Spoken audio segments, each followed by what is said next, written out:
Hi friends, అందరికీ నమస్కారం. నా పేరు అంకే రవీంద్ర. నేను కన్సల్టెంట్ డైటీషియన్. అంటే ఈరోజు మీకు వెయిట్ ఎందుకు పెరుగుతారో, అసలు మనం చేసే మిస్టేక్స్ ఏంటి, మనం చేసే మిస్టేక్స్ వల్ల మనం పొట్ట దగ్గర ఎట్లా ఫ్యాట్ పెరుగుతుంది అనే దాని గురించి చిన్న ఒక లాజిక్ ఒకటి చెప్తాను. యాక్చువల్గా ఏంటంటే మనకు దేవుడు స్టమక్ స్మాల్ సైజ్ ఇస్తారు. లైక్ ఏంటంటే స్టమక్ ఒక బెలూన్ లాంటిది అనమాట. మనం ఎంత ఊపితే అంత వెడల్పు అనేది అవుతుంది. అంటే లైక్ మనం ఎంత తింటే అంత పొట్ట అనేది ముందుకు వచ్చేస్తుంది అనమాట. సో స్టమక్ మజిల్స్ కూడా ఏదైతే ఉంటుందో మనకు పొట్ట దగ్గర ఉన్నటువంటి మజిల్స్ కానీ అదంతా కూడా యాక్చువల్గా స్టమక్ సైజ్కి తగ్గట్టుగా మన బాడీకి తగ్గట్టుగా ఫుడ్ తీసుకున్నప్పుడు మాత్రం ఎటువంటి చేంజెస్ రాదు.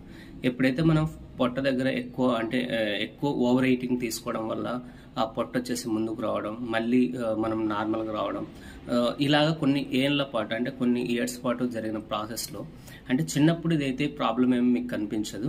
ఒక సర్టన్ ఏజ్ తర్వాత కొంతమందికి ఏంటంటే 20 ఇయర్స్, కొంతమందికి 15 ఇయర్స్, కొంతమందికి ఒక 25 ఇయర్స్ తర్వాత ఇలాగ చేంజెస్ అనేది కనిపిస్తుంది. అక్కడ వచ్చేసి మనకు మజిల్స్ వీక్నెస్ అవుతుంది. మజిల్స్ స్ట్రెంత్ తగ్గినప్పుడు ఆటోమేటిక్గా fat storage, abdominal fat storage ఎక్కువ ఉండడానికి అవకాశం ఉంటుంది. అలాగే ఫిజికల్ యాక్టివిటీ కూడా మనకు తగ్గినప్పుడు కూడా ఫ్యాట్ స్టోరేజ్ అనేది ఉంటుంది. సో ఒకటేంటంటే మనము ఒబెసిటీ తెచ్చుకోవడానికి ఎక్కువ కారణం అవుతుంది. ఎందుకంటే మనము చిన్నప్పటి నుంచి కూడా మన పిల్లలకు కూడా ఫిజికల్ యాక్టివిటీ ప్లస్ డైట్ రెండు కూడా ఫాలోఅప్ చేసుకో. అంటే మీరు ఇక్కడ రెస్ట్రిక్షన్స్ పెట్టాల్సిన అవసరం లేదు. మామూలుగా వాళ్ళు తినే తిండి కంటిన్యూగా మామూలుగా నాన్ వెజ్ కానీ మామూలుగా స్వీట్స్ కానీ ఏవైనా కూడా తినచ్చు.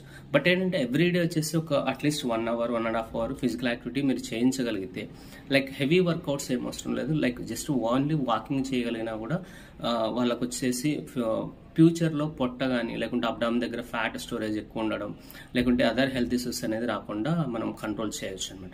అంటే మనం తీసుకునేటువంటి స్మాల్ ఇనిషియేషన్ వచ్చేసి వాళ్ళ గ్రోత్ అంటే వాళ్ళ లైఫ్ లాంగ్ హెల్ప్ఫుల్గా ఉంటుంది అనమాట.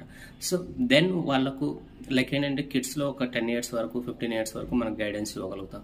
తర్వాత ఏంటంటే వాళ్ళకంటూ ఒక ఓన్ ఐడియాస్ అనేవి వస్తాయి అనమాట. సో ఈ ఇనీషియల్గా మనం ఏదైతే ఫాలోఅప్ చేస్తామో వాళ్ళకు లైఫ్ లాంగ్ కూడా కొంతమంది ఫాలోఅప్ చేసేదానికి ఉంటుంది. సో ఇన్ కేస్ వాళ్ళు ఒబేసిటీ కానీ లేకుంటే ఓవర్ వెయిట్ ఉన్నప్పుడు మళ్ళీ వాళ్ళు రీస్టార్ట్ లాగా కూడా చేసేదానికి అవకాశం ఉంటుంది. ఎందుకంటే వాళ్ళకి ఎలాగ తగ్గించుకోవాలి, ఎలాగ ఫాలోఅప్ చేసుకోవాలి అని ఒక ఐడియా అనేది వస్తుంది అనమాట. సో ఒక పేరెంట్స్గా మీరు ఏం చేయాలంటే పిల్లలకు ఒక మంచి అలవాట్లు, అది కూడా మామూలుగా రోజు చేసేటువంటి అలవాట్లే మనం నేర్పించగలిగితేనా ఫ్యూచర్లో వాళ్ళకు హెల్త్ పరమైనటువంటి ఇబ్బందులు అనేది రాకుండా మనం కంట్రోల్ చేయొచ్చు. Thank you.